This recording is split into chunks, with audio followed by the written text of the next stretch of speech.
کیا واقعی اسلام 4 شادیوں کا حکم دیتا ہے جس کی وجہ سے خواتین کے اوپر ظلم ہوتا ہے، بسے بسائے گھر اجڑ جاتے ہیں، ہوس پرستی عام ہوتی ہے؟ آج ہم اسی ٹاپک پر گفتگو کریں گے۔ اعوذ باللہ من الشیطان الرجیم، بسم اللہ الرحمن الرحیم۔ ناظرین السلام علیکم۔ موجودہ دور میں اسلاموفوبیا سے متعلق طرح طرح کے نمونے ہمیں دنیا بھر خصوصاً اپنے ہی ملک میں دیکھنے کو ملتے ہیں، جن میں سے ایک یہ ہے کہ اسلام چار شادیاں کرنے کا حکم دیتا ہے، جس کی وجہ سے ہوس پرستی عام ہوتی ہے، خواتین ظلم کا شکار ہوتی ہیں، گھر اجڑ جاتے ہیں اور برباد ہو جاتے ہیں۔ تو کیا واقعی اسلام 4 شادیاں کرنے کا حکم دیتا ہے؟ کیا واقعی اسلام کے مطابق ایک سے زیادہ شادی ہوس پرستی کو عام کرتی ہے؟ کیا واقعی ایک سے زیادہ شادی کرنے کا کانسیپٹ اصل میں اسلام کا ہے یا یہ کہیں اور سے آیا ہے؟ دیکھیں، آگے بڑھنے سے پہلے میں ایک بات آپ کے لیے کلیئر کرتے چلیں کہ ہمارا مقصد اس کلپ سے کسی مذہب یا آئیڈیالوجی کو نیچا دکھانا نہیں ہے یا اس کا مذاق اڑانا نہیں، بلکہ مثالوں کے ذریعے سے اسلامک پوائنٹ آف ویو کو سمجھنے کی کوشش کریں گے اور اس کی وضاحت کریں گے۔ تو پہلی بات تو یہ ہے کہ ایک سے زیادہ شادی کا کانسیپٹ اسلام کا نہیں ہے، بلکہ دوسرے مذاہب جیسے ہندو، عیسائی اور یہودیت میں بھی یہ کانسیپٹ پایا جاتا ہے، اور ان میں 4 ہی نہیں بلکہ اس سے کہیں زیادہ کی تعداد میں شادیوں کا تذکرہ ملتا ہے۔ مثال کے طور پر ہندو دھرم کے مطابق اگر ہم دیکھیں تو شری رام کے والد راجا دشرتھ کی 3 بیویاں تھیں، جن میں سے ایک شری رام کے ونواس کا بھی سبب بنی تھی۔ شری کرشن کے سلسلے میں ملتا ہے کہ ان کی 16,000 سے زیادہ بیویاں تھیں، یا ہندو خداؤں برہما، وشنو، گنیش، شیو جی وغیرہ کی کئی بیویاں تھیں، اور یہ چیزیں ان کی کتابوں اور گرنتھوں میں بھی لکھی ہوئی ہیں اور ہمیں ملتی ہیں۔ اسی طرح عیسائیوں اور یہودیوں کی اگر بات کریں تو ان کے یہاں بھی کئی شادیاں کرنے کا رواج تھا اور رواج ہے۔ تلمود کے مطابق حضرت سلیمان کی 700 سے زیادہ بیویاں تھیں، یا حضرت داؤد علیہ السلام کی بھی کئی بیویاں تھیں۔ تو یہ چیزیں قرآن میں نہیں لکھی ہوئی ہیں، یہ ہم نے تلمود اور بائبل سے آپ کی خدمت میں اس کو یہاں پر نقل کیا ہے۔ اس کے علاوہ عرب اور ایران میں بھی اسلام سے پہلے کئی شادیاں کرنے کا رواج ہے۔ اس کے علاوہ دوسری آئیڈیالوجیز اور دوسرے مکاتب فکر یا مذاہب جو ہیں ان میں بھی ایک سے زیادہ شادی کرنے کا کانسیپٹ پایا جاتا ہے۔ اس مسئلے میں اسلام اور دیگر آئیڈیالوجیز میں جو فرق ہے وہ یہ ہے کہ اسلام سے پہلے پولیگیمی یعنی ایک سے زیادہ شادی کے لیے کوئی قانون نہیں تھا، کوئی تعداد معین نہیں تھی، لوگ اپنی ہوس مٹانے کے لیے کئی شادیاں کرتے تھے، کوئی اصول نہیں تھا، بیوی کا کوئی حق نہیں تھا، اس کے ساتھ کیسا سلوک کیا جائے کوئی حکم نہیں تھا، اسے صرف جسمانی لذت اور بچہ پیدا کرنے کا ذریعہ سمجھا جاتا تھا، جس کی وجہ سے بہت سی مشکلات پیدا ہوتی تھیں، جیسا کہ ہسٹری میں کئی راجا مہاراجا اور بادشاہوں وغیرہ کے یہاں یہ چیز ہم کو دیکھنے کو ملتی ہے۔ اسلام کی خاصیت اس مقام پہ یہ ہے کہ اس نے آ کر اس مسئلے کے لیے قانون بنایا، اصول دیا، تعداد معین کی، خواتین پر ہونے والے ظلم کو ختم کیا، شادی کو خاتون اور مرد دونوں کے لیے عزت، محبت اور سکون کا ذریعہ قرار دیا، اور اس میں سب سے اہم عدل و انصاف کا قانون رکھا، ہر قسم کا انصاف، جسمانی، ذہنی، مالی، اور یہ بھی کہہ دیا کہ اگر تم ایک سے زیادہ بیویوں کے درمیان انصاف نہیں کر سکتے ہو تو صرف ایک ہی شادی کرو۔ صاحب تفسیر المیزان علامہ طباطبائی علیہ الرحمہ اسی آیت کے ضمن میں ایک بہت عظیم بات کہتے ہیں وہ شخص یا وہ لوگ جو خواتین کو صرف جسمانی ضرورت پورے کرنے کا ذریعہ سمجھتے ہیں، اسلام ان کی باتوں کو قبول نہیں کرتا ہے، ان کی اس سوچ کے ساتھ ان کے لیے شادی ہی کرنا جائز نہیں ہے۔ تو اب سوال یہ ہے کہ 4 یا ایک سے زیادہ شادی کی ہی کیوں جائے؟ کیا یہ چیز پہلی بیوی کے حق میں ظلم نہیں ہے؟ یہاں پہلے تو میں یہ کہنا چاہوں گا کہ اسلام نے 2، 3 یا 4 شادی کرنے کو کہیں پر واجب نہیں کہا ہے۔ دوسری بات یہ کہ پورے اسلامی معاشرے خصوصاً ہمارے ملک میں اگر ہم دیکھیں تو ایک سے زیادہ شادی کرنے والوں کی تعداد بہت ہی کم ہے، کیونکہ اس کے شرائط ہی نہیں ہوتے ان کے پاس کہ وہ ایک سے زیادہ شادی کریں۔ تیسری سب سے اہم بات یہ ہے کہ ایک سے زیادہ شادی یا ٹیمپریری میرج یعنی متع کو اسلام نے سماج میں پیدا ہونے والی مشکل کے سولوشن اور اس کے حل کے طور پر پیش کیا ہے۔ متع کے سلسلے میں ہم ڈیٹیل سے 3 ویڈیوز کی ایک سیریز بنا چکے ہیں، جسے آپ سبیل میڈیا کے یوٹیوب چینل پر دیکھ سکتے ہیں۔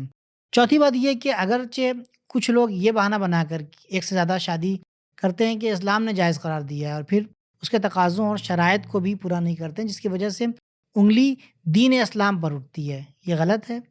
مشکل دین اسلام کے قانون میں نہیں ہے، بلکہ ان لوگوں میں ہے جو قانون کا غلط استعمال کرتے ہیں اور اس کی رعایت نہیں کرتے ہیں۔ تو پہلا جواب، اسلام کے مطابق ایک سے زیادہ شادی کرنا واجب نہیں ہے۔ ایک سے زیادہ شادی جس کی حد 4 بیویوں تک ہے ضرورت کے وقت کی جاتی ہے، لیکن ضرورت کے باوجود شرط یہ ہے کہ بیویوں کے درمیان انصاف کرنے کی صلاحیت موجود ہو۔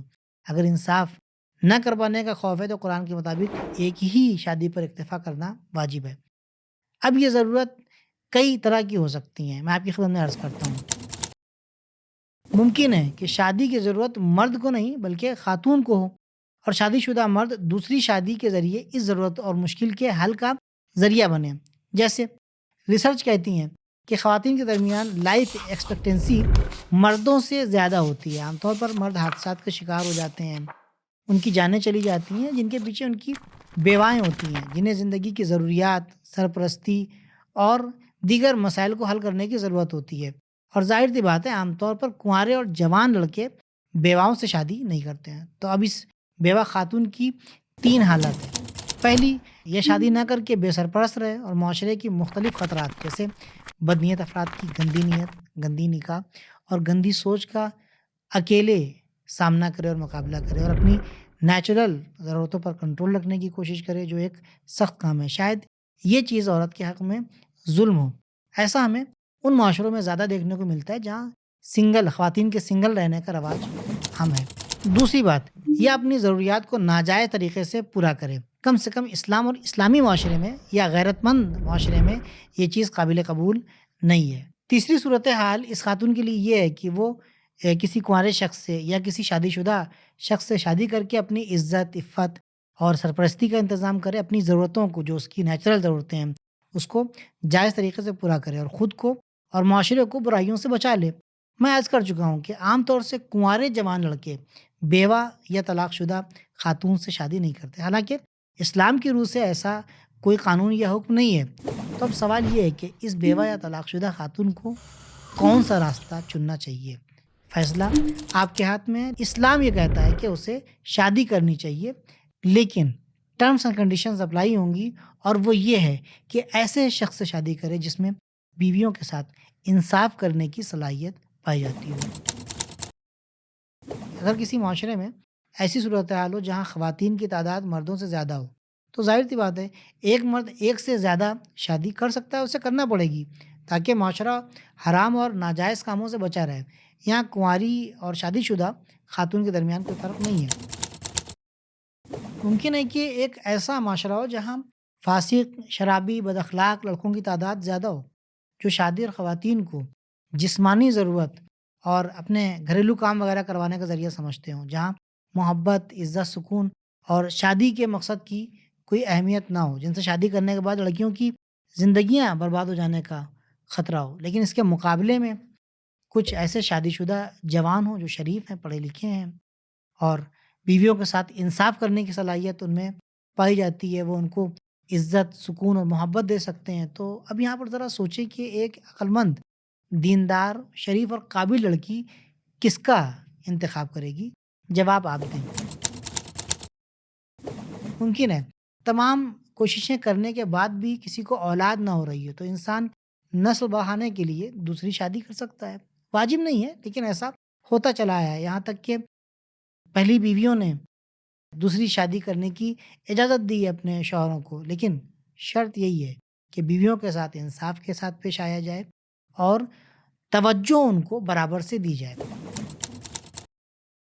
ایک اور ضرورت ہے، وہ یہ کہ ہو سکتا ہے کہ شادی کے تقاضے پورے نہ ہو رہے ہوں، جیسے زوجہ میں جسمانی مشکل یا مرض وغیرہ ہو، تو ظاہر سی بات ہے یہاں انسان اس پہلی بیوی کو یا تو طلاق دے کے بے سہارا کر دے، بے سرپرست کر دے، اور دوسری شادی کر کے اپنے ضروریات کو پورا کر لے، جو انسانیت اور اسلام کی روح سے درست نہیں ہے، یا ان تقاضوں کو ناجائز طریقے سے پورا کرے، یا پہلی بیوی کے حقوق کی رعایت کے ساتھ دوسری شادی کر کے ان تقاضوں کو حلال اور جائز راستے کے ذریعے سے پورا کرے۔ ایک انصاف پسند، متدین، شریف اور نیک انسان شادی کے راستے کا انتخاب کرے گا۔ یہ کام پہلی بیوی کی طرف سے حرام سے بچنے میں مدد کرنے میں اجر و ثواب کا باعث بھی ہوگا۔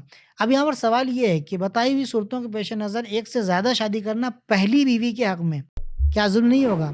جی ہاں، ظلم ہوگا، مگر اس صورت میں جب ایک سے زیادہ شادی ہوس پرستی کے لیے کی جائے، ہوس پوری کرنے کے لیے کی جائے، خاتون کو جسمانی خواہش کا ذریعہ سمجھتے ہوئے کی جائے، جب بیوی کے حقوق کی یعنی تمام حقوق کی، ہر قسم کے حقوق کی رعایت نہ کی جائے، برابر سے دوسری بیوی کو اور پہلی بیوی کو توجہ نہ دی جائے، اگر حق ادا نہ کر پانے کا خوف ہے تو یہاں پر ظلم بھی ہوگا اور دوسری شادی کرنا جائز بھی نہیں ہوگا۔ دوسری بات یہ کہ ہم نے اس سوال میں صرف عورت کے ایک پہلو کو دیکھا ہے کہ اگر دوسری شادی ہوتی ہے اس کے شوہر کی تو پہلی بیوی پر ظلم ہو سکتا ہے۔ اس کا ایک اور پہلو بھی ہے، وہ یہ ہے کہ جو شرائط ہم نے ذکر کیے ہیں، اگر ان شرائط میں بیوہ یا طلاق شدہ خواتین سے شادی نہ کی جائے اور ان کی شادی نہ ہونے کی صورت میں اگر معاشرے میں برائیاں، فحش و فحشہ اور ناجائز تعلقات عام ہوتے ہیں تو اس گناہ کا ذمہ دار کون ہوگا؟ یہ گناہ کس کے سر جائے گا؟ اگر یہ خواتین تنہا، بے سہارا اور بے سایہ رہیں اور خطرات ان کے سر پر منڈراتے رہیں، ان کی ضروریات، نیچرل ضروریات جو ہیں وہ پوری نہ کی جائیں، تو کیا یہ ان پر ظلم نہیں ہوگا؟ اس کا ذمہ دار کون ہوگا؟ ذمہ دار پورا معاشرہ ہوگا، اور اس میں مرد اور خواتین دونوں شامل ہوں گے جنہیں اللہ کے سامنے جواب دینا ہوگا۔ تو دیکھیں یہاں پر اسلام نے ایک درمیانی راستہ پیش کیا ہے جو عاقلانہ بھی ہے، جو عقل کے اوپر بھی کھرا اترتا ہے، اور وہ یہ ہے کہ بیویوں کے ساتھ انصاف اور شرائط کی رعایت کے ساتھ شادی کی جائے اور معاشرے کو برائیوں اور بدکاریوں سے بچایا جائے۔ انشاءاللہ ایک نئے ویڈیو کے ساتھ آپ کی خدمت میں حاضر ہوں گے، تب تک کے لیے خدا حافظ۔